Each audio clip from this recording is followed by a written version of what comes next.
مجھے ایسے مرد بہت برے لگتے ہیں جو بات بات پہ عورت کو تانا دینا شروع کر دیتے ہیں، تم تو جب سے میری زندگی میں آئی ہو یہ ہو گیا، تم نے تو میری زندگی میں آ کے یہ فلانا کر دیا، تم ایسی عورت ہو، تم ویسی عورت ہو۔ یہ بہادر مردوں کی نشانی نہیں ہوتی عورتوں کو تانے دینا، یہ کمزور مرد کی نشانی ہے عورت کو تانے دینا۔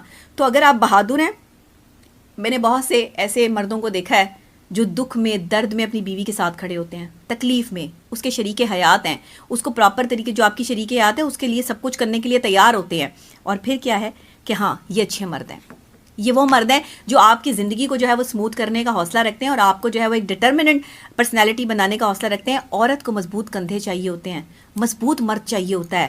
یہ جو آج کل کے لڑکے ڈر پھوک قسم کے اور جو ہے وہ بات بات پہ غصہ کرنے والے، دیکھیں غصہ کرنا مرد کی شان نہیں ہے، معذرت کے ساتھ میں نہیں مانتی۔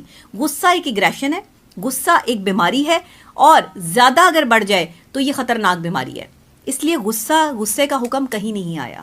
اگر آپ آقائے دو جہاں حضرت محمد مصطفیٰ صلی اللہ علیہ وآلہ وسلم کی تعلیمات سمجھتے ہیں، اور اگر ہم عاشق رسول اپنے آپ کو، جو کہ ہم خاکسار ہیں، گناہ گار ہیں، ہمارے اندر اتنی طاقت نہیں ہے کہ ہم اتنا بڑا جملہ بھی بول سکیں، ہماری یہ حیثیت اور اوقات نہیں ہے، لیکن اس کے باوجود بھی اگر ہم اپنے آپ کو عاشق رسول کہتے ہیں صلی اللہ علیہ وآلہ وسلم، تو پھر آپ اس چیز کو طے کر لیں کہ انہوں نے غصہ نہیں فرمایا۔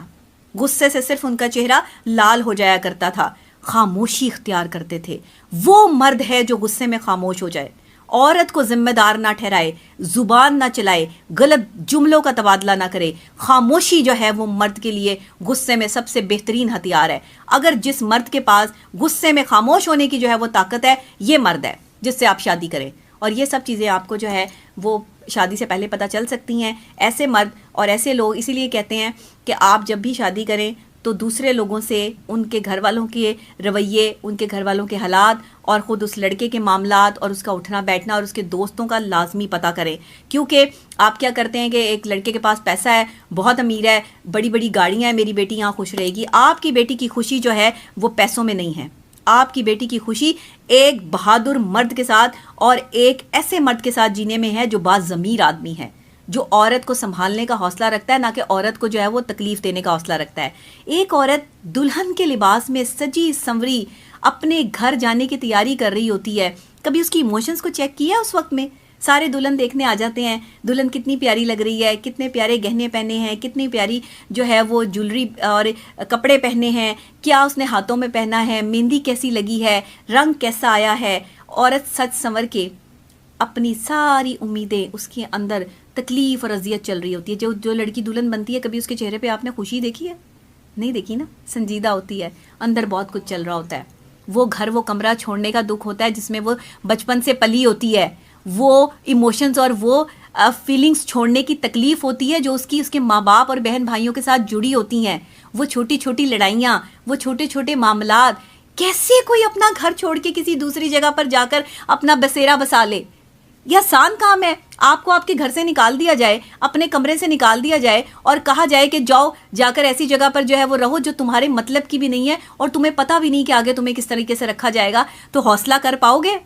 نہیں ہوگا حوصلہ۔ یہ ایک عورت کا حوصلہ ہے کہ وہ اپنا گھر بار چھوڑ کے، اپنے بہن بھائی چھوڑ کے، اپنی ایموشنز چھوڑ کے، اپنی سائیکولوجیکل سچویشن چھوڑ کے خوشی کا اظہار کر رہی ہوتی ہے دلہن کے اس جوڑے میں کہ جس میں وہ اپنے شوہر کے گھر جا رہی ہے، لیکن گارنٹی کوئی نہیں ہے اس کے پاس کہ شوہر کے گھر والے جو ہے وہ اس کا استقبال جو ہے وہ پرتپاک انداز سے کریں گے۔ جس دن جو ہے وہ دلہن انٹر ہوتی ہے اس دن تیل بھی پھینکے جاتے ہیں، اس دن پھول بھی پھینکے جاتے ہیں، اور بعد میں جو ہے وہ انگار برسائے جاتے ہیں الفاظوں کے، وہ الفاظ جو اس کے ذہن کو تباہ کر دیتے ہیں، ایک عورت کی خوبصورتی اور زندگی کو زنگ لگا دیتے ہیں۔ آپ اس کو ایسا بنا دیتے ہیں، ایک گڑیا سی خوبصورت سی دلہن سجی سجائی جو ہے وہ آپ اپنے گھر میں لے کے آتے ہیں، کیونکہ بہو تو سب کو خوبصورت چاہیے، لیکن اس کا کرتے کیا ہے؟ آپ اس کو اپنے تازہ ترین ہتھیار، جملے، وہ جو ویپنز آپ نے اپنے اندر، منہ کے اندر، زبان کے اندر سنبھال کے رکھے ہوئے، خطرناک ترین ویپن، دنیا کا خطرناک ترین ویپن جو ہے وہ آپ کی زبان ہے۔ اس سے زیادہ ویپن جو ہے وہ خطرناک نہیں ہو سکتا۔ گولی سے بندہ مر جائے اتنی تکلیف نہیں ہوتی جو الفاظوں کے مرنے کی تکلیف ہوتی ہے، جب لوگ الفاظوں سے آپ کو مار رہے ہوتے ہیں اور ایک عورت کو الفاظ سے مار رہے ہوتے ہیں اپنے گھر لا کے۔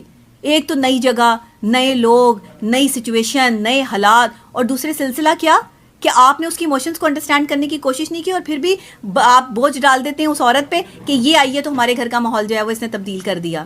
وہ آئی ہے تو آپ کے گھر کا ماحول تبدیل نہیں ہوا۔ آپ نے اپنی سوچ تبدیل کرنے کی کوشش نہیں کی، آپ نے اس کو سپیس نہیں دی. ایک عورت اپنا کمفرٹ زون چھوڑ کر جو ہے وہ آپ کے گھر آ کر جو ہے وہ آپ کی بہو بنی ہے.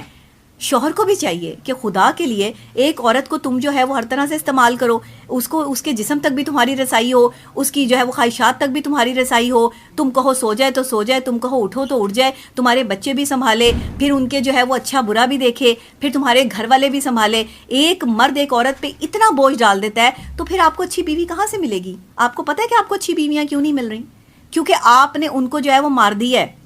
آپ نے جو ہے وہ دلہنے گھر لا کے نا، دلہن کے جوڑے میں سجا کے، پھر وہ بیچارہ جو دلہن کا لباس ہوتا ہے نا، اس کو بھی میں بیچارہ ہی کہتی ہوں کہ وہ جو ہے وہ پھر طاق میں سجا رہتا ہے اور وہ اندر جو ہے وہ رکھا رہتا ہے، اور وہ پھر کبھی دلہن نہیں بنتی عورت. وہ ایک دن، وہ ایک رات جس میں وہ سجتی سنورتی ہے، اور پھر ہر رات اور ہر دن جو ہے وہ اس کو ایک نئی اذیت کا سامنا کرنا پڑتا ہے. دلہن جتنی مرضی حسین ہو فرق نہیں پڑتا، دلہن کا نصیب کتنا حسین ہے اس سے فرق پڑتا ہے. تو جو دلہنیں بننے والی ہیں وہ بھی سمجھیں، اور جو دلہنیں بن کر دوسرے گھر جا چکی ہیں ان کی ایموشنز کو ان کے سسرال والے سمجھیں. کیونکہ آپ ایک اچھی عورت تلاش کرنے نکلتے ہیں، لیکن اگر آپ ایک اچھی عورت کو بری عورت میں تبدیل کر دیتے ہیں تو اس میں قصور اس عورت کا نہیں ہے، اس میں قصور آپ کی سوچ کا ہے، اس میں قصور آپ کے رویوں کا ہے، اس میں قصور آپ کے دوسرے کو انڈرسٹینڈ نہ کرنے کا ہے. تو خدا کے لیے اپنے گھر بساؤ، بسنے دو. میاں بیوی اگر ایک دوسرے سے محبت کرتے ہیں تو جیلسی فیل کرنے کی بجائے خوش ہو، اللہ کا شکر ادا کرو کہ آپ کا بیٹا جو ہے وہ آپ کی بہو کی، اپنی بیوی کی جو ہے وہ عزت کرتا ہے اور اس کو جو ہے وہ مرتبہ دیتا ہے، اس کو مقام دیتا ہے. لیکن اگر آپ اس طرح کریں گی کہ آپ ساس بن جائیں گی، آپ نند بن جائیں گی، آپ جو ہے وہ دیورانی جٹھانی بن کر جو ہے وہ سازشوں کے پہاڑ کھول دیں گی، تو آپ گر جائیں گی. آپ خود بھی اذیت کا شکار ہوں گی اور اس نئی آنے والی لڑکی کو بھی اذیت کا شکار کر دیں گی. تو خدا کے لیے لوگوں کی ایموشن سے کھیلنا بند کرو، عورتوں کی ایموشن سے کھیلنا بند کر دو. کیونکہ اگر تم عورتوں کی ایموشن سے کھیلنا بند نہیں کرو گے تو یہ عورتیں جو ہے وہ اسی طرح ذہنی